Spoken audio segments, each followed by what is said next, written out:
Us time be be عائشہ رضی اللہ تعالیٰ عنہ کہہ رہی ہیں کہ 2-4 آیات تو ایسی تھیں جو میرے ایک تکیے کے نیچے ایک پتے کے اوپر لکھی ہوئی تھی، کسی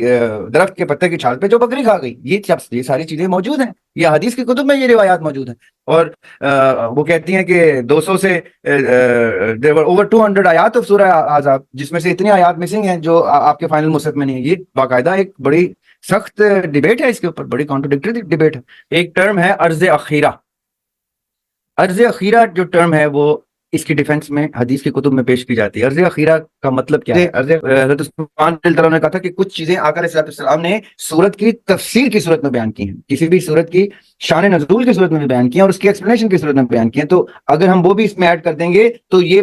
پڑھنا بہت دقت کا کام ہو جائے گا، کیونکہ قرآن پاک بہت ڈیٹیل میں چلا جائے گا. لوگ اس کو کہیں بوجھ نہ سمجھنا شروع کرتے ہیں. اس کو ہم جتنا ریسٹرکٹ کر سکتے ہیں، لمٹ کر سکتے ہیں، بغیر اس کی ضروری چیزیں، ضروری اجزاء نکالے ہم اس کو فائنل کرتے ہیں. تو پھر ایک ڈسکشن کا جو کلوز ہوا تھا وہ جس میں مولانا نے کہا تھا کہ ٹھیک ہے آپ نے اس میں سے فلاں فلاں چیز نکال دی، لیکن اب ایک سرٹن بچنا ہے، اب ایک سرٹن لمٹ ہے، اس کے بعد اب اس میں سے کوئی چیز مزید نہیں نکالی جائے گی جس پہ دونوں متفق ہو گئے تھے. یہ میرے مطالعے سے گزری یہ بات. تو یہاں ایک کنفیوژن تھی مصحف والی بات کے اوپر کہ جیسے آپ نے لاسٹ ٹائم ڈیموگرافی کے سیشن میں بھی ذکر کیا تھا کہ حضرت عائشہ سے ایک حدیث مروی ہے کہ سورہ احزاب کافی لمبی تھی اور اس کی کچھ پارٹ جو ہے وہ مسنگ لگتا ہے. اور اسی طرح آپ نے آج بھی کہا کہ different versions at the time of صحابہ پائے جاتے تھے. تو ایک طرف ہم دوسری طرف یہ دیکھتے ہیں کہ انا نحن نزلنا القرآن و انا لہ لحافظون، تو یہ چیزیں آپس میں کنٹراڈکٹ کرتی ہوئی نظر آتی ہیں. تو اس کو ذرا کلیریفائی کر دیں. یہ بہت بڑی کانٹرڈکشن ہے، لیکن تحقیق کے سفر میں آپ کسی چیز پہ آنکھوں پہ پردہ تو نہیں ڈالیں گے. تحقیق کے سفر میں آپ کہیں گے کہ قرآن پاک تو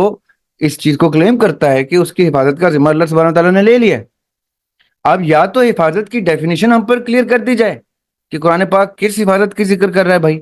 ہمیں یہ بتا دیجئے، کیونکہ ہماری سمجھ میں تو یہ آ رہا ہے کہ اس کا مطلب ہے زیر زبر پیش میں کوئی فرق نہیں آ سکتا. ہماری انڈرسٹینڈنگ اگر یہ ہے تو یا تو ہماری انڈرسٹینڈنگ درست کی جائے کہ یہ اس حفاظت کا ذمہ نہیں ہے، یا پھر ہمیں وہ حقائق ہم سے چھپا دیے جائیں، ہسٹری میں سے ڈیلیٹ کیے جائیں جہاں یہ اذکار پائے جاتے ہیں کہ یہ مصحف جو ہیں یہ 3-4 صورتوں میں سامنے آئے. ابو بکر صدیق رضی اللہ عنہ کے دور میں مولا علی نے اسی ٹائم پہ کہہ دیا کہ میں تو مصروف ہوں. وہ ان کا اسٹیٹ سے وہ اپنے آپ کو ڈیٹیچ کر کے مصحف کی کمپائلیشن میں بزی ہو گئے تھے. انہوں نے کہا تھا مجھے قرآن کو مکمل کرنا ہے، میں نے قرآن کی ترتیب دینی ہے، وہ اس میں بزی ہو گئے تھے. تو وہ ایک مسودہ اپنا سامنے لائے تھے اپنے مصحف کا کہ یہ میرا مسودہ ہے. ابو بکر صدیق رضی اللہ عنہ کے دور میں ایک مسودہ اور تھا، پھر عمر رضی اللہ عنہ کے دور میں اس مسودے میں سرٹن چینجز ہوئے، وہ آیا. پھر عثمان رضی اللہ عنہ کے دور میں فائنلی جب یہ بحث پڑھ سامنے آ گئی، مولا علی اور عثمان رضی اللہ عنہ آمنے سامنے آ گئے اس چیز میں کہ وہ یہ مصحف ہے آپ کا، یہ مصحف ہے میرا، اس میں فلاں چیزیں کم ہیں، اس میں فلاں چیزیں ایسی. پھر ایک نیوٹرل تھرڈ پارٹی جو نہ حضرت عثمان رضی اللہ عنہ ہے نہ مولا علی ہیں علیہ السلام، اس ٹائم بی بی عائشہ رضی اللہ تعالیٰ عنہ کہہ رہی ہیں کہ 2-4 آیات تو ایسی تھیں جو میرے ایک تکیے کے نیچے ایک پتے کے اوپر لکھی ہوئی تھی، کسی درخت کے پتے کی چھال پہ جو بکری کھا گئی. یہ ساری چیزیں موجود ہیں، یہ حدیث کی کتب میں یہ روایات موجود ہیں. اور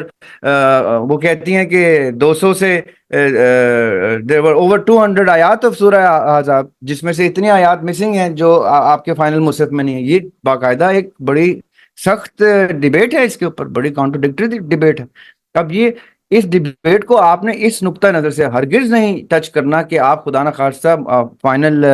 ورژن آف دا قرآن کے اوپر کوئی نعوذ باللہ تنقید کر رہے ہیں. آپ یہ ایک سوال سامنے رکھتے ہیں کہ بھائی ہمیں حقائق بیان کیے جائیں، کیونکہ ہمیں ہسٹری یہ بتاتی ہے کہ یہ اس طرح سے یہ معاملات درپیش ہیں. اب ان معاملات میں سے کسی ایک چیز کو رد کر دیا جائے اور کسی ایک چیز کو ایکسیپٹ کر لیا جائے، کیونکہ ہمیں تو آج تک یہی بتایا گیا ہے کہ this is the only and final version of Quran. But اہل تشیع اور اہل سنت کی اس پہ بہت سخت بحث ہے، اور اہل تشیع جو اس کے اوپر اپنا مقدمہ پیش کرتے ہیں اس میں حضرت عائشہ رضی اللہ تعالیٰ عنہ کی حدیث سامنے رکھتے ہیں. اب حضرت عائشہ رضی اللہ تعالیٰ عنہ کی حدیث تو اہل سنت کی ریپرزینٹیٹیو ہے، ان کی ایمبیسڈر بنتی ہے، وہ حدیث تو ان کے سائڈ سے کچھ نمائندگی کرتی ہے. اب وہ جب نمائندگی کرتی ہے حدیث کی، ایسا کچھ سلسلہ بھی موجود ہے، تو یہ بہت بڑا کوسچن مارک ریز ہو جاتا ہے. ہم پھر کہتے ہیں کہ جی ہمارے لیے تو نص قطعی جو ہے وہ قرآن پاک کی آیت ہے، تو ہمیں یہ بہرحال تسلیم کرنا ہے اپنے دل و دماغ پہ کہ نفع قطعی اگر قرآن کی طرف سے آ جاتی ہے کہ اس کی حفاظت کا ذمہ جو ہے وہ اللہ سبحانہ تعالیٰ نے خود لیا ہے، تو پھر ہم یا تو پھر ان تمام احادیث کو، روایات کو جو اس کی کانٹرڈکشن میں آتی ہیں، ہمیں انہیں رد کرنا پڑے گا، کیونکہ آفٹر آل وہ روایات ہیں اور یہ آیات ہیں۔ آیات کے سامنے تو روایات جو ہے وہ معتبر نہیں ہے، آیت تو آیت ہے، آیت تو سب سے معتبر چیز ہے۔ تو اس لیے تحقیق کی نگاہ سے جب آپ دیکھتے ہیں تو پھر آپ کہتے ہیں کہ ہمیں کہیں پہ کوئی فیصلہ کن اگر بات کرنی ہے تو پھر ہم نے نص قطعی کو لینا ہے، اور نص قطعی جو ہے وہ آیت کی صورت میں ہم لیں گے۔ تو ہم یہ کہتے ہیں کہ ٹھیک ہے، پھر آپ ان روایات کو اور حدیث کو پڑھنے کی حد تک تو سمجھ لیجئے، لیکن ان کے اوپر کوئی آیت کو ترجیح آیت کے اوپر ان کو ترجیح مت دیجیے، اور آپ یہ تسلیم کر لیجیے کہ پھر یہ جو مصحف ہے یہی فائنل مصحف ہے، یہی فائنل ورڈکٹ ہے۔ حالانکہ اس کے اوپر تمام تر علماء کی بحث ہے، میں یہ نہیں کہتا کہ آپ بحث نہ کریں، آپ اس بحث کو اس مطالعے میں ضرور لے کے آئیں، اپنی زندگیوں میں اس کو مطالعے کا حصہ بنائیں کہ کون کون سے علماء کیا کہتے ہیں اس بارے میں، ان کی آراء کیا ہے، کون کون سے محدث اس بارے میں کیا کہتے ہیں۔ یہ بڑی خطرناک ایریا ہے، کیونکہ یہ ہمارے ایمان اور عقیدے کا سب سے اولین ایسپیکٹ ہے۔ قرآن پاک جو ہے، اگر اس کی صحت میں کوئی حدیث کی روایت یا کوئی مکتبہ فکر شک ڈالنے کی کوشش کرتا ہے تو پھر وہ تحقیق واجب ہو جاتی ہے ہم جیسوں کے اوپر کہ بھی ٹھیک ہے، ہم تو قرآن کو فائنل ورژن سمجھ کے تحقیق کریں گے اور اس کے اوپر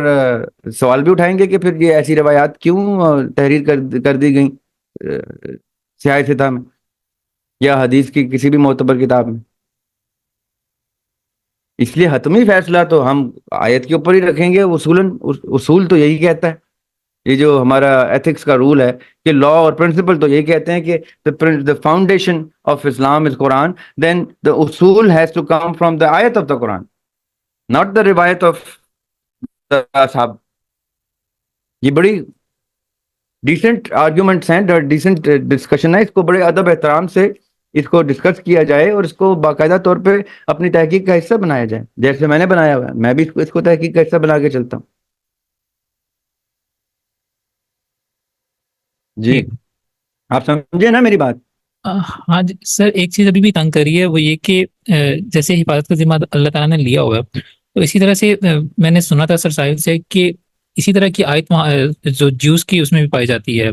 بائبل میں بھی، تو یہ چیز کافی تنگ کرتی ہے کہ اگر ادھر بھی اس طرح کی آیت پائی جاتی ہے تو یہ آیت بھی تو کہیں سے آ سکتی ہے نا۔ ہاں نہیں آیت کہیں سے آ سکتی کا بات، یہ تو آپ نے اب قرآن کی صحت پہ شک کر دیا نا۔ دیکھیں، ایک ٹرم ہے عرض اخیرہ۔ عرض اخیرہ جو ٹرم ہے وہ اس کی ڈیفنس میں حدیث کی کتب میں پیش کی جاتی ہے۔ عرض اخیرہ کا مطلب کیا ہے؟ عرض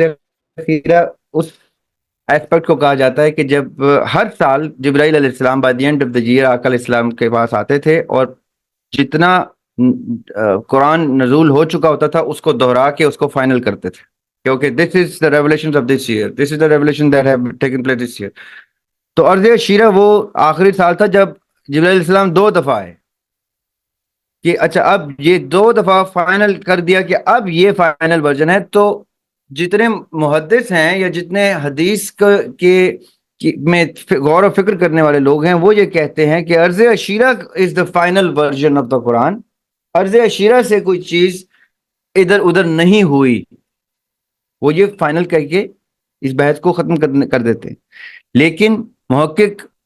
ابھی بھی جتنے بھی موجود ہیں وہ اس پہ بحث کرتے ہیں، وہ کہتے ہیں عرض عشیرہ کے مصحف کو ان مصحف کے برابر رکھ کے ثابت کیا جائے کہ یہ وہی مصحف ہے جو عرض عشیرہ کا مصحف۔ تو اس لیے یہ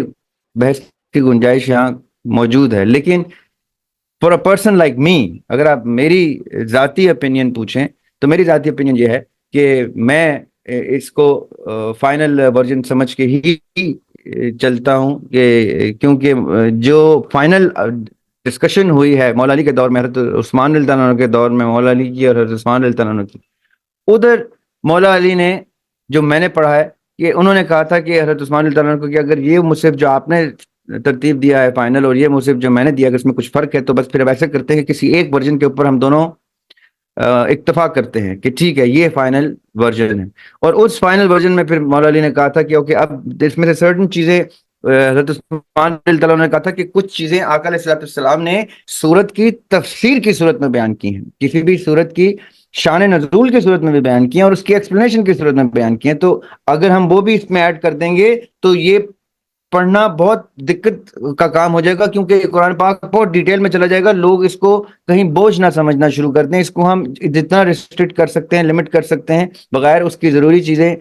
ضروری اجزاء نکالے ہم اس کو فائنل کرتے ہیں، تو پھر ایک ڈسکشن کا جو کلوز ہوا تھا وہ جس میں مولانا نے کہا تھا کہ ٹھیک ہے آپ نے اس میں سے فلاں فلاں چیز نکال دی، لیکن اب ایک سرٹن ورژن ہے، اب ایک سرٹن لمٹ ہے، اس کے بعد اب اس میں سے کوئی چیز مزید نہیں نکالی جائے گی، جس پہ دونوں متفق ہو گئے تھے۔ یہ میرے مطالعے سے گزری یہ بات۔ تو یہاں سے آگے اب میرے جیسے شخص کے اوپر اتنی دو بڑی ہستیوں کی ڈسکشن جہاں کلوز ہوتی ہے، وہاں سے میرے لیے یہ کافی ہوتی ہے وہ ڈسکشن کہ okay this is the final version that came to us, but then the doors when they open of research and when people start to evaluate certain things، تو وہ ایسی ایسی چیزیں پھر تحقیق کے دوران نکالتے ہیں، ایسی ایسی روایات نکالتے ہیں کہ جس میں بہت سے حقائق رونما ہوتے ہیں اور سوال کی گنجائش پیدا ہو جاتی۔ ٹھیک ٹھیک، صحیح ہے۔